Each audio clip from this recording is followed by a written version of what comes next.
Sgurmá go Dailín agus bhean seo agus na focail to dún aniu. Thank you very much for your report. It was so interesting working with you, and well done to you. I was very interested there in what Deputy O'Cahissy was saying about the curriculum in the school, because I mean, first of all, to say the report is a really, really useful tool.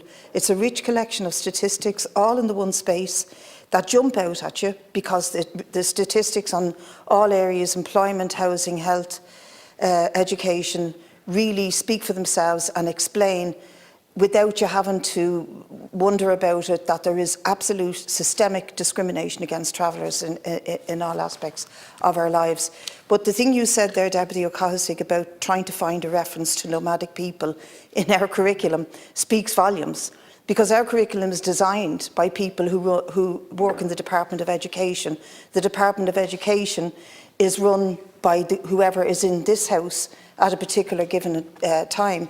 And if you found it difficult to find a reference, then there's obviously a systemic problem within which it doesn't just fall from the sky, that there's no regard for the nomadic history of the travellers in Ireland. It doesn't fall from the sky that they have a high rate of suicide among traveller men. It doesn't fall from the sky that there's a low education attainment, or indeed that I think it's something like 60% of them, or 27%, sorry, leave school before the age of 13, which is a shocking statistic in this day and age. It mightn't have been 40, 50 years ago, but it is now.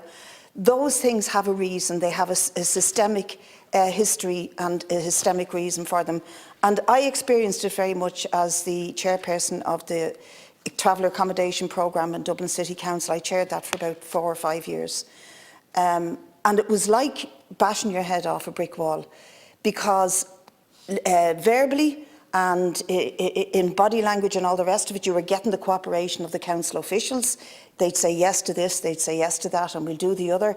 But nothing was ever achieved, because at every level that you tried to move forward, you were blocked from getting the progress that you needed to make. And so if you take Labra Park, which we visited in Ballyfermot as part of the committee's work, that has actually gone backwards in terms of the promises that were made to it. It was promised regeneration over 20 years ago. There was a promise of 40-odd houses to be regenerated. It's going down to about 15 now.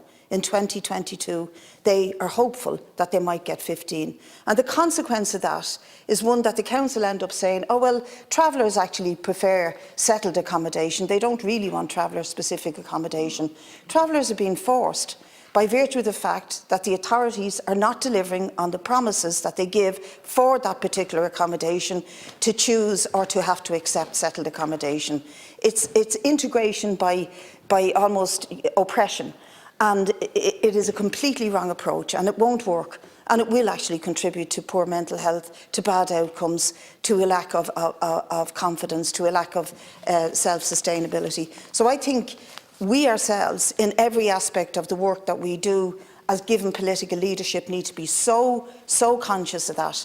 And never ever again should we see a political leaflet used to gather support or votes in any kind of an election by undermining the traveller community in the local area. That should never ever happen again, and it has happened. And if it does happen, there should be laws there to challenge it. But I do think that the report itself is really, really important. But as the previous deputy said, acting on it is even more important, because after all, if we don't do that, then all we're doing is perpetuating the systemic racism that exists in our society, that from the sort of very roots of where we try to make change, we're actually prohibiting and inhibiting that change. I just think it's also so important for us to recognise on a historical level the role that the traveller community have played in enriching our culture, our music, our diversity and our language. And to set that aside and say it doesn't matter is to be soulless, is to disregard what we as a population are made of. And the traveller community and their culture is a huge part of that. So I think there needs to be an aspect of this that looks into how we preserve that culture, how we promote it, and how we give if you like, more than just lip service to it by saying, aren't they wonderful actors, singers, dancers or whatever. But fundamentally, if we don't change the conditions under which they live and really take seriously the problems in all the 4 categories that are highlighted in this report, then we will be failing yet again, and I sincerely hope we don't.